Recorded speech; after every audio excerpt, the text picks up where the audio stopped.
Xo'p, bizda birinchi darslik ushbu animatsiyani ko'rib chiqamiz. Ketma-ketlikda birinchi qilib ko'raylik. Xo'p, avtor chiqyapti, u yoqda tepada nima? Birinchi bo'lib o'q solid ochib olamiz. Va bizga shape kerak. Mask ochilib ketdi. Shift bosib to'g'richayroq shape ochib olamiz. Bo'ldi. Buni o'rtaga qo'yib olish kerak. Rectangle o'rtaga qo'yib olamiz. Xo'p. Endi uni qirralarini to'g'rilash kerak. Chetlari, burchaklarini to'g'rilab olamiz. Bu yerda hozir PNG emas bu. After Effects PNG rasm emas, shape bor, ikkita AI yozuvi bor. Xo'p, tayyor. Bunga fill effekti bilan rang beramiz.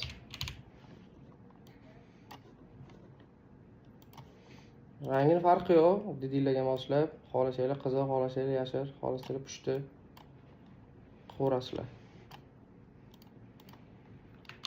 Hop, rang tayyor.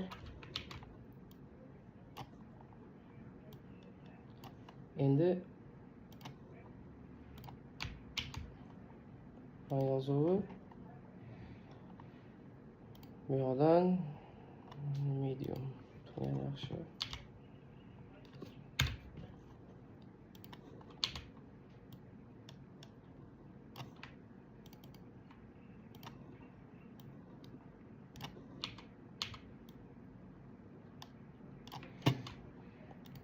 Sal ingichkaroq ekan, buni bold qilamiz.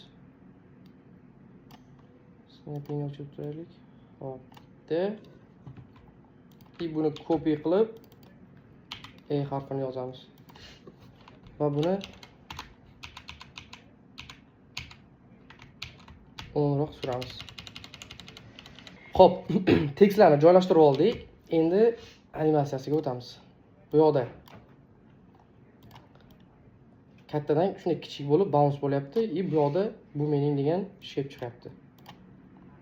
Avval birinchi bo'lib oxirgi joylashuvni to'g'rilaymiz. Bu sal kattaroq ekan. Bu ikkita tekst. Hozircha ikkita tekstni ulab turaylik bunga.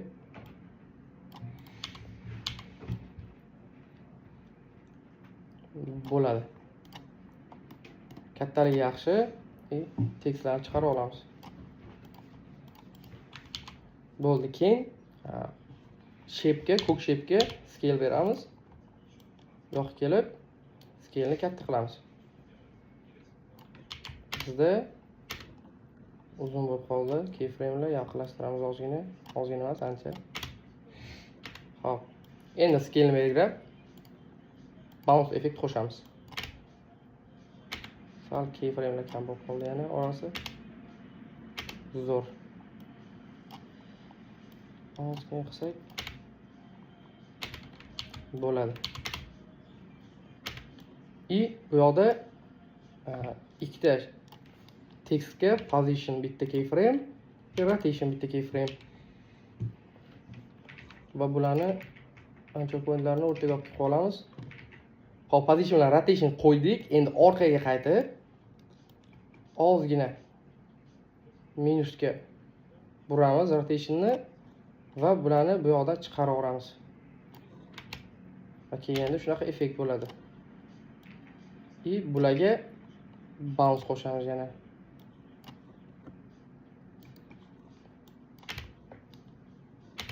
Zo'r. Bo'ldi, bizda asosiy nima tayyor. Endi tepadagi mana bu shape'ni qo'yamiz.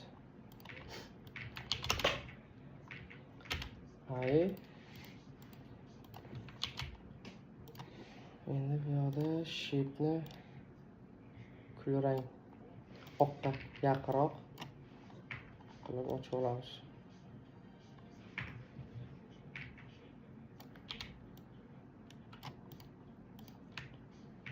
Bo'ladi, faqat sal rangi qorayib ketdi.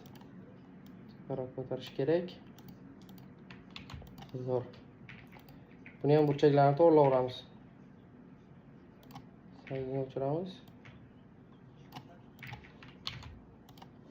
Mana bu yoqda size turibdi. Bu yerda mana bunaqa belgisi bo'ladi, zanjirga o'xshagan. Buni yoqib qo'ysanglar, xuddi skelga o'xshab katta bo'ladi, lekin buni o'chirsanglar, xohlasanglar ikki tomon yoniga yoki tepasiga katta qilsanglar bo'ladi. Buni sal chaproq tushiramiz. Bu yoqda bizda shu yerda animatsiya tugagan. Tugagandan keyin sразу bunisi boshlanishi kerak. Bunga bitta rotation boyagi joydan contents ochib, rectangle ochib, yana bitta rectangle va size ga bitta keyframe qo'yamiz. Qolgandan keyin bitta orqaga qaytamiz. Keyin eslatma, bu yoqda anchor point sal burchakroqda bo'lishi kerak, chunki bir xil chiqmaydi, bitta tomoni egilib chiqadi. Shuning uchun chap burchakroqga qo'yamiz va orqaga qaytdik, keyframe rotation sal buramiz. Buni size ni chap tomondagisini 0 qilamiz.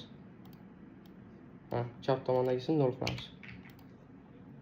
Va ikkalasini belgilab bounce effect qo'shamiz. Bo'ladi, faqat sal sekinroq bo'ldi. Keyframelarni yaqinroq qilsanglar tezroq chiqadi. Zo'r. Xo'p. Sal voqliroq chiqib qo'yapti.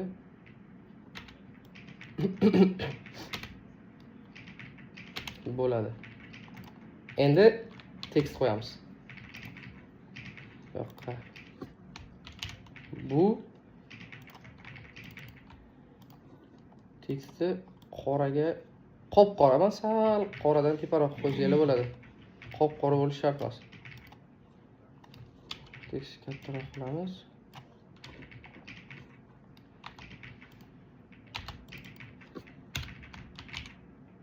Bu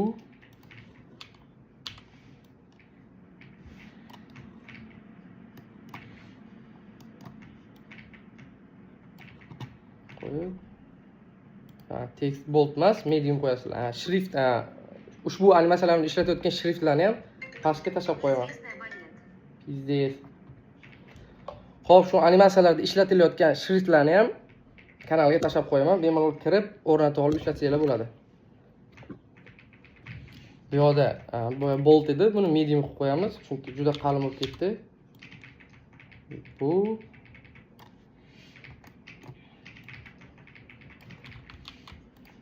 endi shape animatsiyasini ko'rib. Boya bold shrift edi, bu qalinroq bo'lib qoldi, shuning uchun mediumga o'zgartiramiz va mana bu shape animatsiyasi tugagan joyda biz tekstga chiqish kerak. Tekstga bitta position beramiz va bitta opacity beramiz. T'ni bossanglar, u harfini bossanglar, ikkita xohlaganini qo'ygan hamma voy onasining emisi bor-ku. Tekst animatsiyasi uchun birinchi bitta position qo'yib olamiz va T'ni bossa bitta opacity qo'yamiz. Endi u harfi bilan ikkita qo'ygan keyframelarimizni ko'rib olsak bo'ladi va orqaroqqa qaytib tekstni mana bu shape'da pastroq qilamiz va opacityni o'chirib qo'yamiz.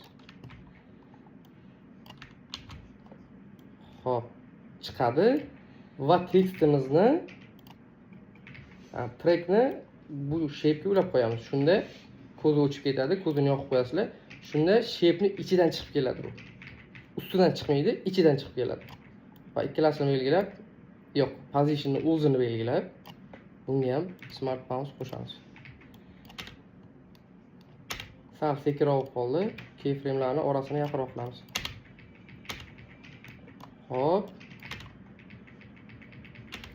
Kech chiqyapti, buni oldinroq suramiz.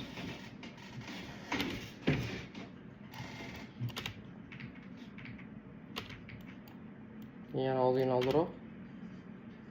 Bo'ldi, zo'r. Endi bu mening bo'lishi kerak. Shu tekstni o'zini copy qilasizlar va anchor point bilan surasizlar unga. Bu mening.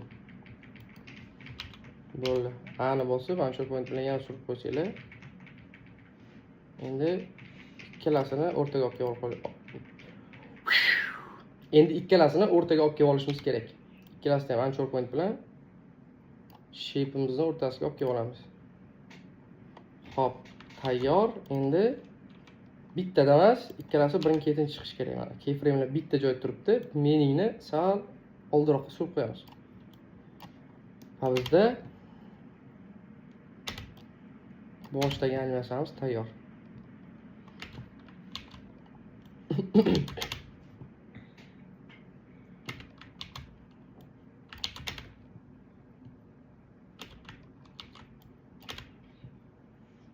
Bu mening bo'ldi. Endi ikkita tekstni ham shape ga ulab olamiz. Shape bilan bir xil animatsiya bo'lishi kerak, bir xil ketish kerak. Xo'p, shu yerga yetadi bizga. Va biz bitta shu yerda null ochib olamiz. Null object va men bu shape ni, bu mening yonida turgan shape ni null ga ulaymiz. Bo'ldi, ulandi. Yo'q, birinchi nullni to'g'rilab olishimiz kerak ekan. Nullni anchor pointini o'rtaga olib kelib olamiz va nullni o'zini shape ni burchagrog'iga to'g'rilaymiz, chap burchagroqlariga to'g'rilaymiz. Bo'ldi, zo'r. Endi ulasak bo'ladi. Shape ni ulaymiz. Endi nullni animatsiya qilish kerak. Null nimaga? Bu yoqda mana chiqyapti va men bu aylanib orqaga urilyapti. Ushbu animatsiyani hozir qilamiz. Bu yoqda bizga bitta rotation va bitta position kerak va oxirida opacity kerak. Bo'ldi, belgilaymiz. Oldiroqqa surib rotationni -90 mas -180 ekan. Va buni chaproqqa suramiz va pastroqqa qo'yamiz.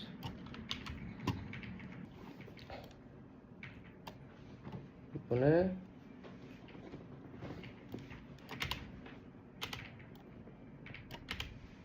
bo'ldi, tayyor.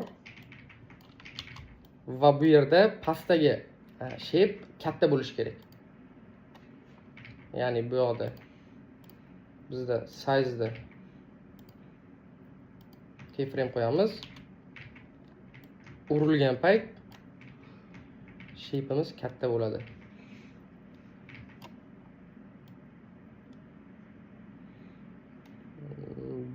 Bo'ladi, shunaqa qilsak. Hop. Endi men bular shu urilgan payt o'chishi kerak. Opacity beramiz bularga. Va urilgan joyga kelib o'chiramiz. Keyframe'larni keyinroq to'g'rilaymiz. Hozir boshda animatsiyani qolsak. Hop, endi bu yoqda animatsiyalarni tezligini to'g'rilab olishimiz kerak. Keyframe easy bosamiz va bu yoqdan buni oldiroqqa tortib qo'yamiz. Buni ikkinchisini sal orqaroq qilamiz. Chunki urilayotgan joyda qattiqroq urilishi kerak. Bo'ldi, zo'r.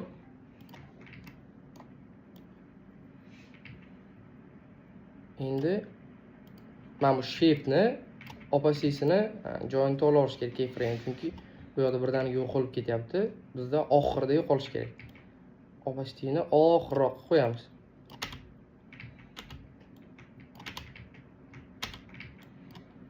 Yo'q, oxirroq qo'ysak.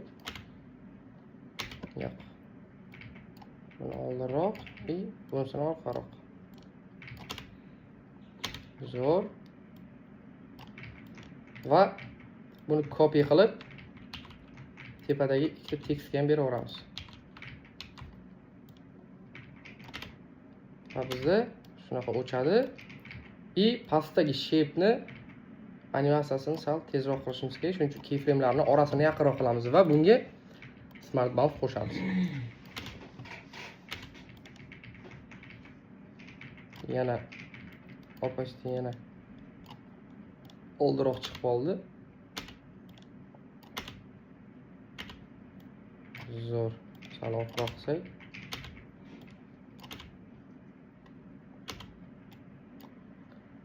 Va pastdagi ikkita AE ya'ni yozuvga ham opacity qo'shishimiz kerak.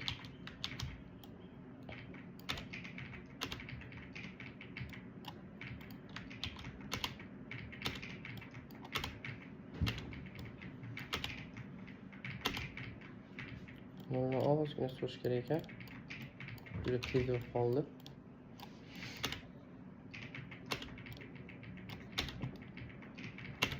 Bo'ldi, zo'r.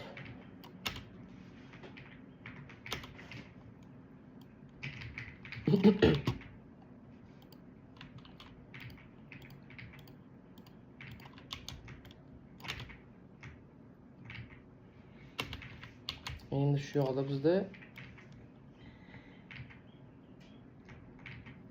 qaranglar.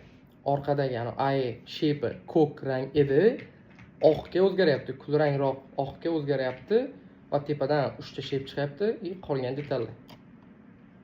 Bu yoqda qanday qilamiz? Buni animasiya bo'lgan joyini ko'rib olamiz. Bizda fill bor. Fillga bitta colorga keyframe qo'yamiz va bu yoqqa kelib katta bo'lganda buni oq qilamiz.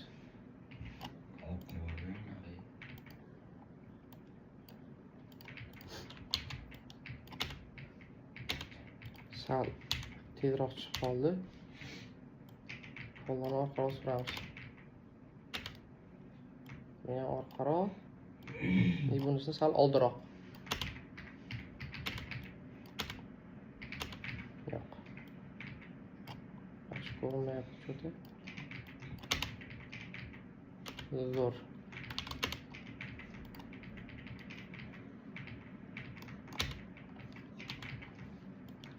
Endi shu yerda 3 ta shape ochib olishimiz kerak. Rangi ko'k bo'ladi. Strokni 5 qilib qo'yamiz.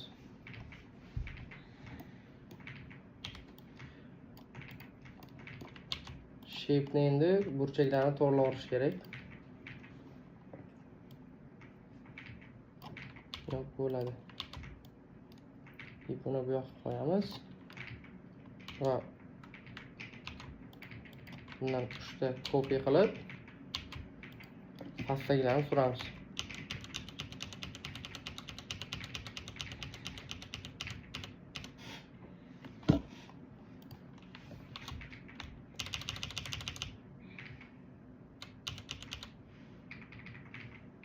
Bo'ldi.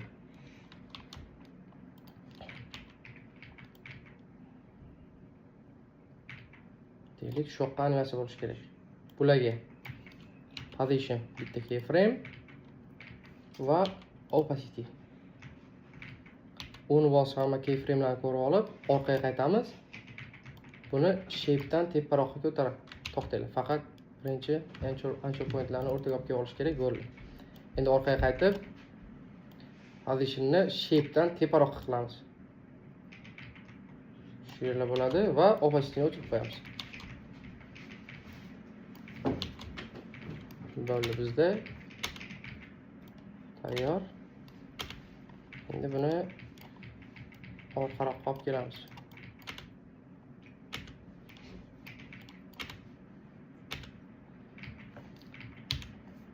Positionlarni belgilab olib, hammasiga bounce qo'shib chiqamiz.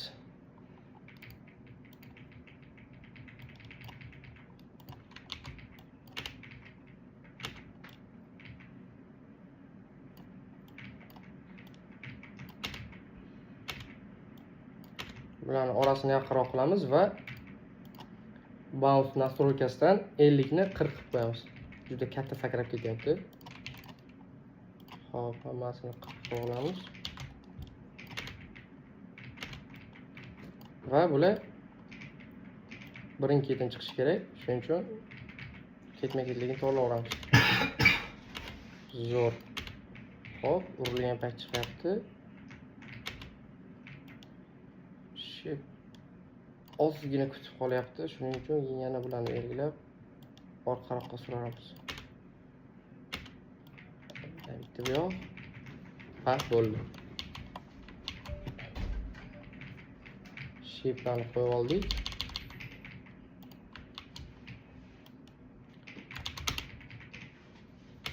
Endi tepada tekst yozish kerak. Qilgan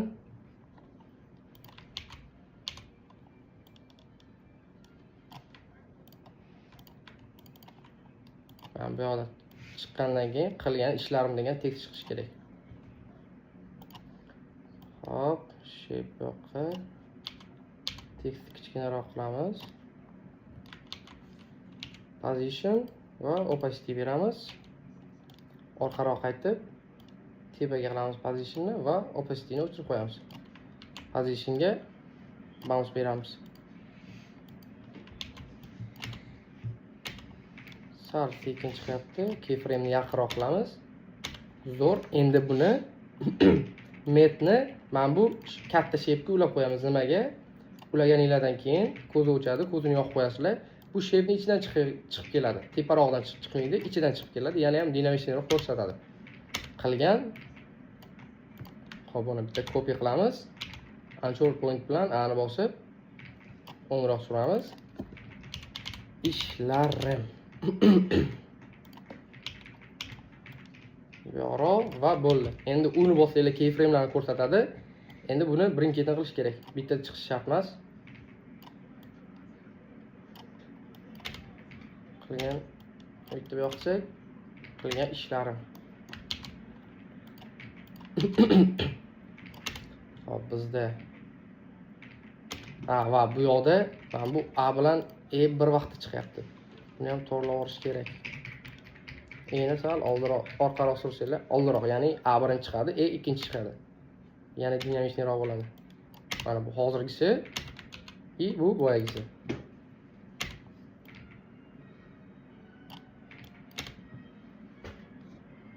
Va bu yoqda opacity lekin bir vaqtda o'chishi kerak. Mana bu yoqda opacity bor ekan, bir vaqtda o'chishi kerak. Xo'p. Bizning animatsiya tayyor deyarli. Bu mening qilgan ishlarim keyin chiqyapti.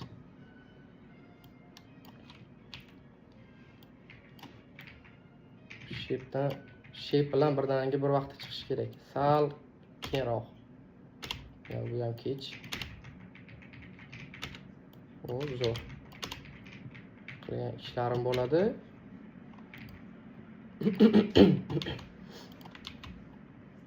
Va bu yoqqa yana ikkita kichkina shape ocha olishimiz kerak. Uzunroq qilib, bunga stroke kerak emas. Buni burchaklarini to'g'rilaveramiz buni. Hop. Anchor point o'rtaga olib kelamiz. Yo'roq qilib yana bitta copy qilamizlar. Buni qoqqa suramiz. Buni size bilan sal kichkinaroq qilamiz. Ikkalasi razmeri bir xil bo'lishi shart emas. Endi oldinroq suramiz. Bularga endi ikkita tekst kerak. After Effects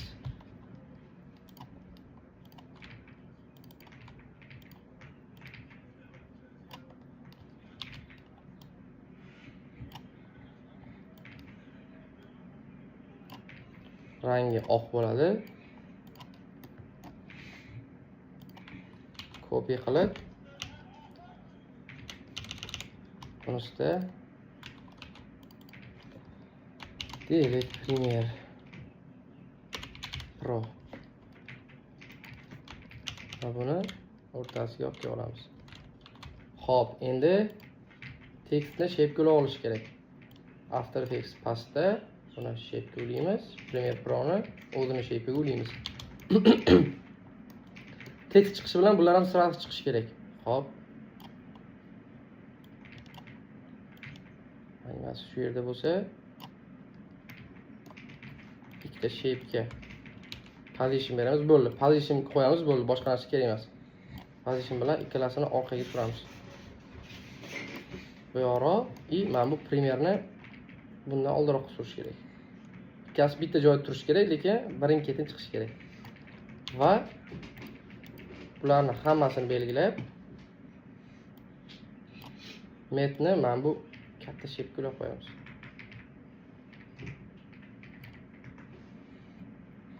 Va bu shape'ning ichidan chiqib keladi. Endi ikkalasini positioniga bounce qo'shsak,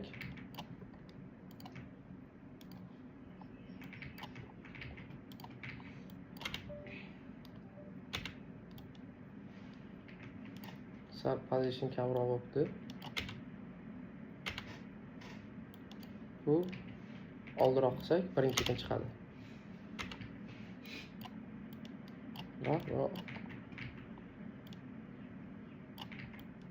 Keyinroq и avtoni yana ham orqaroq qilish kerak.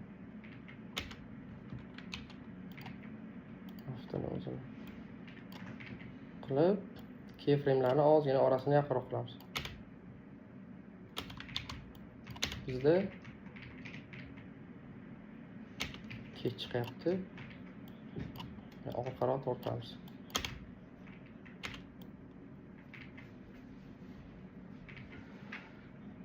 Sakragan payti mana yerda ko'rinib qolyapti. Mana.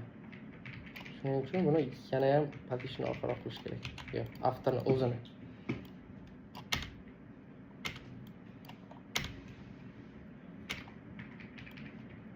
Yana ham qilish kerak.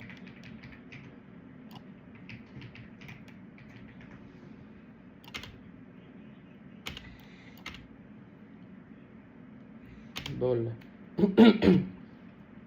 Endi shu yerda bu bitta video katta bo'lib chiqib kelgan. Buni qanday qilamiz?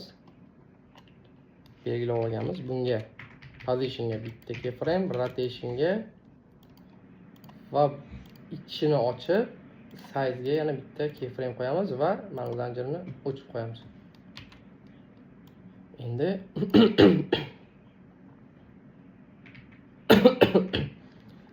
size katta bo'ladi. Real format bo'ladi. Bu yoqda va buni o'rtaga to'g'rilaymiz.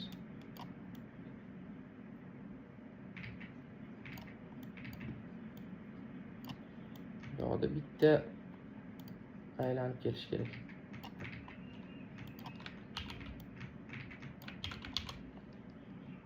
Hammasiga smartphone qo'shamiz. Sal sekin bo'lib qoldi. Orasini yaqinroq qilamiz.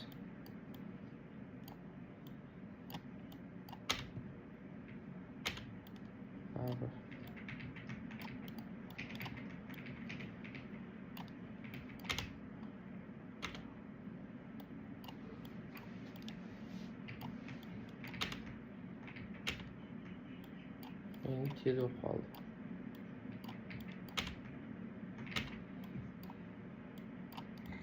Ateşini orqaroq qilsak-chi. Bo'ldi, zo'r. Bu hozir tekstdan tagidan chiqyapti. Buni tepaga ko'tarib olishimiz kerak. Nimagaligini hozir aytib o'taman. Bu chiqqan payt bitta hozir adjacent layer ochamiz. Layer buni bundan pastga qo'yamiz va animatsiya bo'lgan joyda orqasi blur bo'lishi kerak. Bunga Gaussian blur qo'shamiz. Gaussian blur. Keyframe va keyingi joyda orqa blur bo'ladi.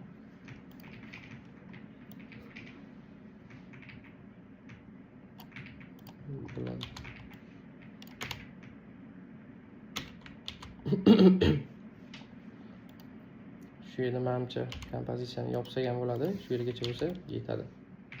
Xo'p, deyarli bo'ldi. Bu faqat sal kech chiqyapti.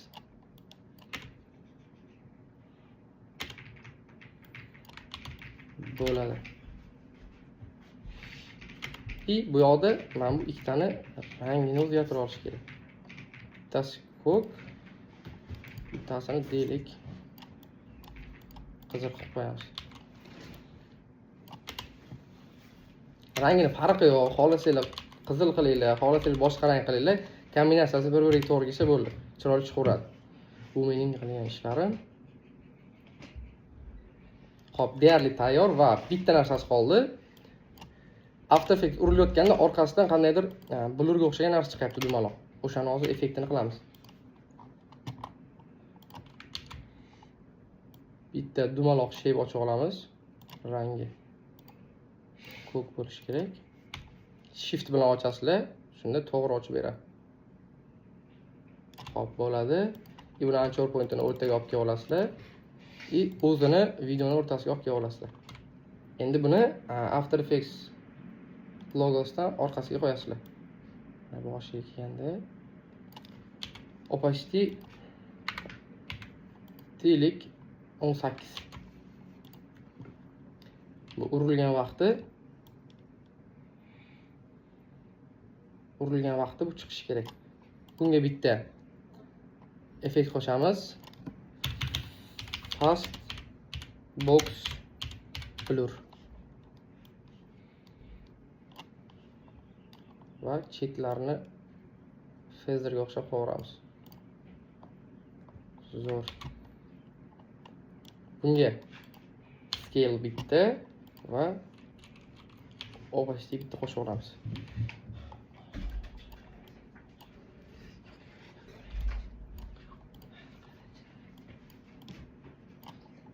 Opacity sal pastroq bo'lib qolibdi. 25 qilamiz. 25 ham kam ekan. Bo'ladi. 50. Bu yo'q. 50 ni 0 qilamiz. 50 ni ham 0 qilamiz.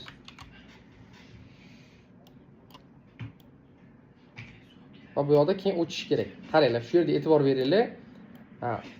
Opacity katta bo'lganidan oldin paydo bo'ladi mana. Ketma-ketligi buni qo'yasizlar. Bu yoqqa bitta yana opacity va bu yoqda 0 qilamiz. Va bizda sal tez bo'lib qoldi. Bu yo'q surish kerak ekan. Keyinroq va ma'muni ham juda bo'luvni ko'paytiribmiz. Hali ham yana ham tezroq bo'ldi. Buni yana orqaroq, oldiroq qilsanglar, sal sekinroq chiqadi. Zo'r. Endi buni sal o'zini oldiroq qilamiz. Bo'ldi. Qaranglar. Qanday effekt beradi. Urilganda orqasidan bo'ldi.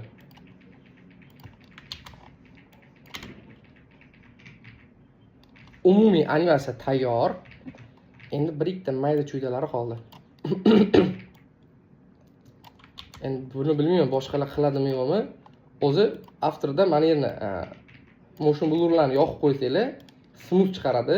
Men bularni yoqib qo'yaman, qo'shimcha qilib kattaroq animatsiya bo'lgan shape'larga yana motion blur qo'shaman. CC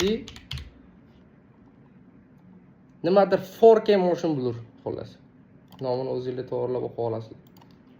Xo'p, tepa 16 bo'ladi, pastdagisi 260 yetadi. Bu nima qilib beradi? Yana ham smoothroq qilib beradi. Asla ko'rsataman.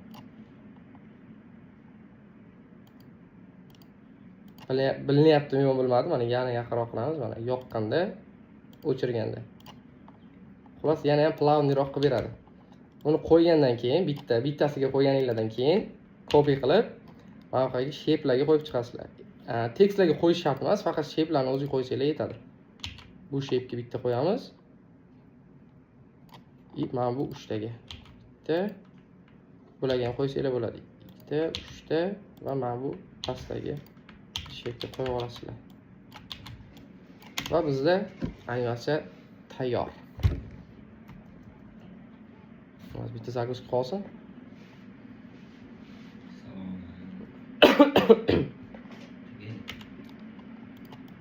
Sen bilan.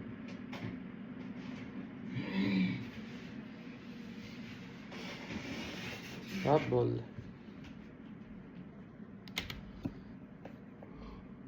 Like bosadigan joyi yo'q.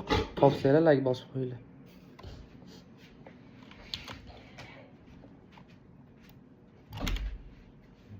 Yana aytgancha bitta narsa esimdan chiqdi. Hozir ko'rsataman.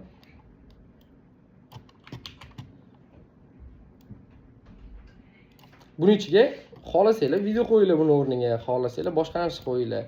Bu qayerda ishlatsanglar bo'ladi buni? Instagramga qo'ysanglar bo'ladi, deylik, misol. After bu mening qilgan ishlarim portfolio sifatida animatsiyani qilib qo'ysanglar bo'ladi. Men bu 3 taning o'rniga o'zingizlarning qilgan videolarni mana qo'yganman. bu yerda 3 ta montaj qilgan videolarimni qo'yganman. Sizlar ham qo'yib olsanglar bo'ladi. Men просто shape ko'rsatdim.